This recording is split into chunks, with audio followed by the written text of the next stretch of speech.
My name is Pastor David Keith Brawley. I'm the pastor of the St. Paul Community Baptist Church in the East New York section of Brooklyn. And joining me today in this MAAFA moment is Assemblyman Charles Barron. I'm delighted to be with you this afternoon to have a conversation about this real sacred space that we're standing in right now. But before I do that, could you just talk to us about how this district has grown and improved over the years? Well, first of all, Pastor Brawley, it is an honor to be with you and to be with my brothers and sisters viewing the MAAFA. That is the cultural hub, MAAFA, of the East New York community, and we can only rise as high as we know who we are and where we came from. So the East New York community has made serious transitions. In the 1960s, this was an all-white community. Matter of fact, 1960 it was like Polish, Irish, Italian, Jews, Germans. There were no blacks here. And then by 1966, the 85% whites left, and then black and brown people, by 1966, 85% of the community was black and brown. Wow. But what happened is when the whites left, the government and municipal services left.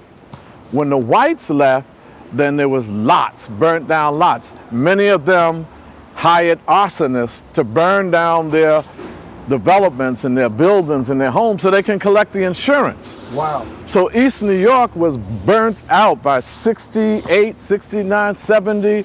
It was like burnt out. It was drugs and people doing drugs in lots. And before we get into our crime, this was also the place of Murder, Inc. when the white folk were here. So wow. There goes the neighborhood.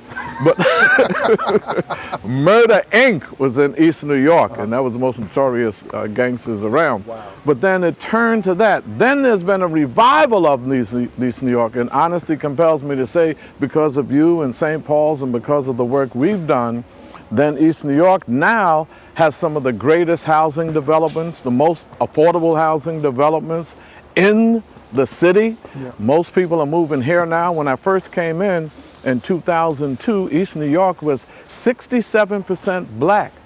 Now it is 76% black. Wow. Then it was 6% white, now it's 3.4% white. I didn't run them out, they left on their own. And then we had Latinos with 22%, and they went down to 16%.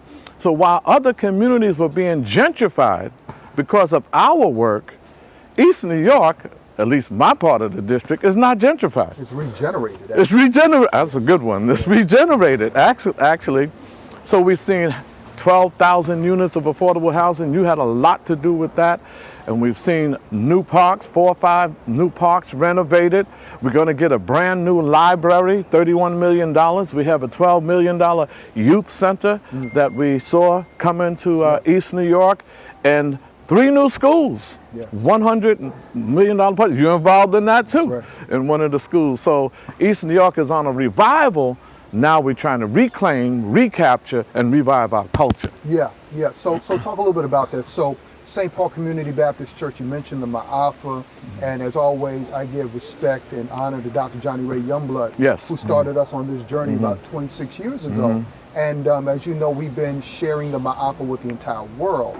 And today, we're in this sacred space, and we're calling this a MAAFA moment, right here in East New York. Now, many people don't know about this. Right, but right. This is a sacred space. Very much and so. You've introduced me and others to this space, and you have coronated it. Can you tell the story about where we're standing right now? Yeah, this is a powerful MAAFA moment, a powerful MAAFA moment. This burial ground right here, this whole area in 1690, this whole area was forest. There was no terrain, it was all forest. And the Dutch, who took over Manhattan Right. in 1625, 1626, and they called it Manhattan after the Mahatta indigenous people and the Lenape indigenous people. And then the English came in after the Dutch called it New Amsterdam. The English then came with the Duke of York in 1664, and they took New York and named it New York. Right. But moving up here, it was around 1690 that the Dutch was more on the west. We were on the east, they were more in Brownsville. And they took that over and they called it Old Lots, the Old Lots of Flatbush. And it was really Brownsville. And this guy, John Brownstone, the white guy, bought up some of the farms from the Dutch, and he was named after him. So a white man, so all your brothers are saying Brownsville, it's a white man's name. But anyway, so that's the history. So then they wanted to build new lots, New Lots Avenue, Right. new lots. Let's come east where we are now and build new lots. So they cleared out the Canarsie so-called Indians, they cleared out the Rockaway so-called Indians, they cleared out the Lenape, took their land, and then went and stole us from Africa to build it. Right. So when we got here, we were pastoralists. We knew about agriculture, which was the big thing then. We taught the Dutch how to deal with their farms and agriculture because they were more fur traders. They were killing animals and getting their fur, and that's how they were making their economy. It was the Africans that built the foundation of East New York. Your ancestors built the foundation of East New York. This is your community. So when they did that, they chopped all of the stuff down, the trees, and they built their schools. There was a school in the late 1800s called PS 72 that was built on here. They built the road that New Lots Avenue. This is New Lots right here. Right, they built that road, cleared all of that stuff out, irrigated stuff, and by 1835, our people built the agricultural foundation of East New York, which was one of the most powerful and economically flourishing foundations in the country, was by our African ancestors. And when they died from all of that work, Okay. this spot that we standing on was a burial ground. But because of the segregation and the racism, we had our remains buried more toward Livonia. Okay. The whites had their remains buried more toward New Lots. Okay. So after a while, some of the Dutch were saying, wait a minute, you know, that's just a little too many Africans are being buried here. We want our ancestors out.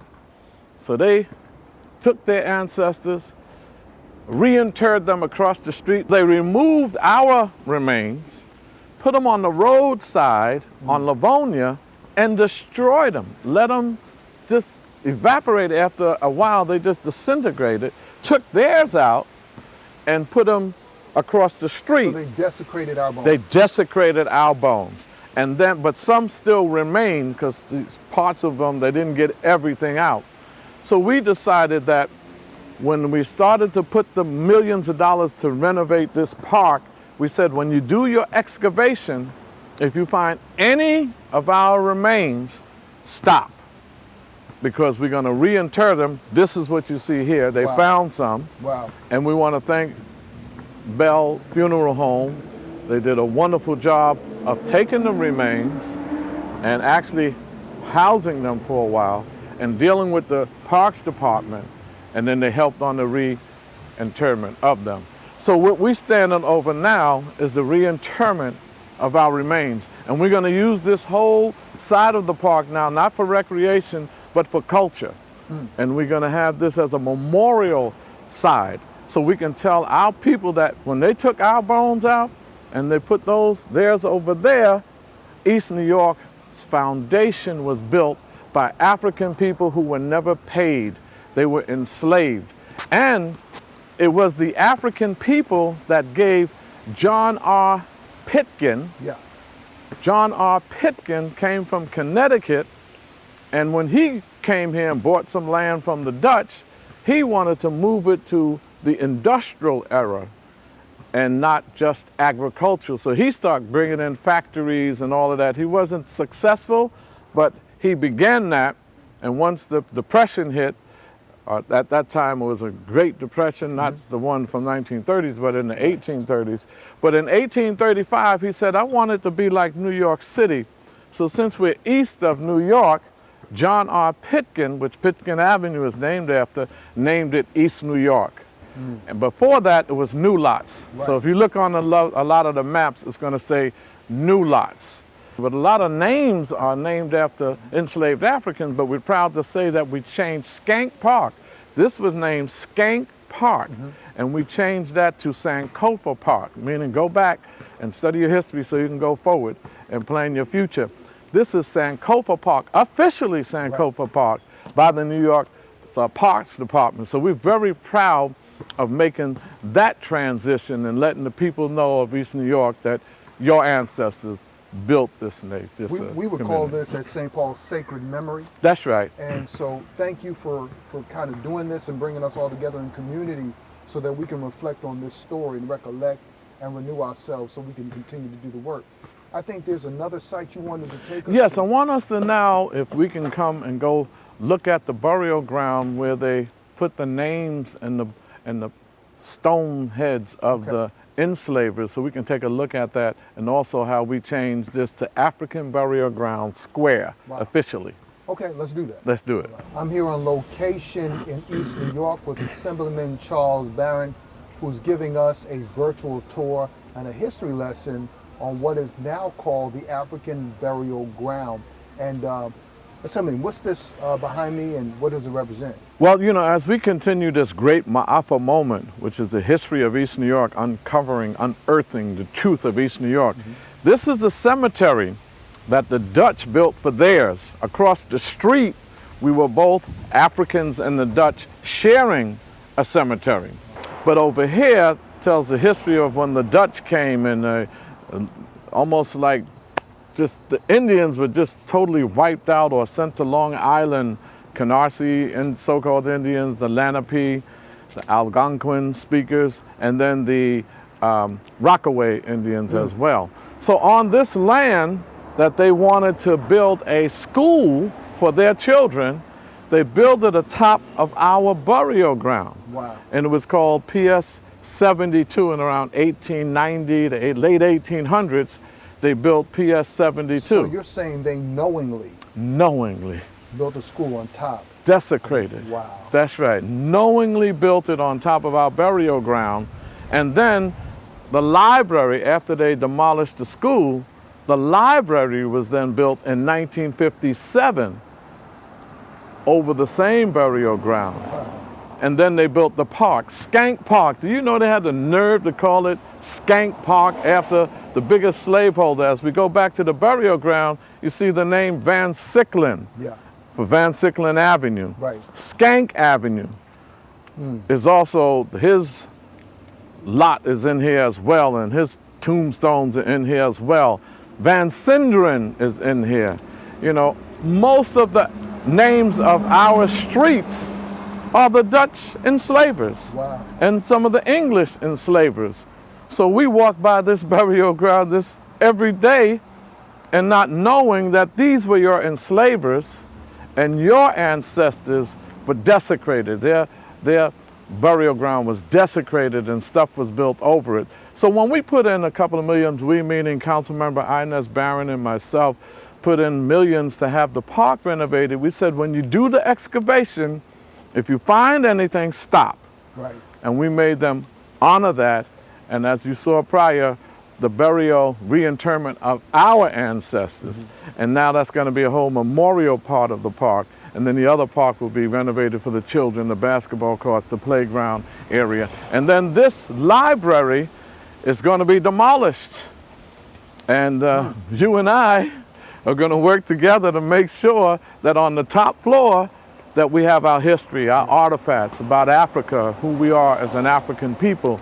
And so I'm very excited about that and this particular area here. So this whole area is a very historical area, and because of our work, it's going to be culturally remembered. It's going to be like a cultural hub. So every time we do the MAAFA and we remember our larger history, we also remember our particular history of East New York. I want to thank you, Assemblyman, and the council member for your work to regard and retain sacred memory in our community. And thank you for all that you do for our community. And I thank you for just taking some time out of your day to help us in this virtual tour and this MAAFA moment. Thank you. Well, it's been my honor, and I feel it a special privilege to be a part of the great MAAFA moment. Thank you.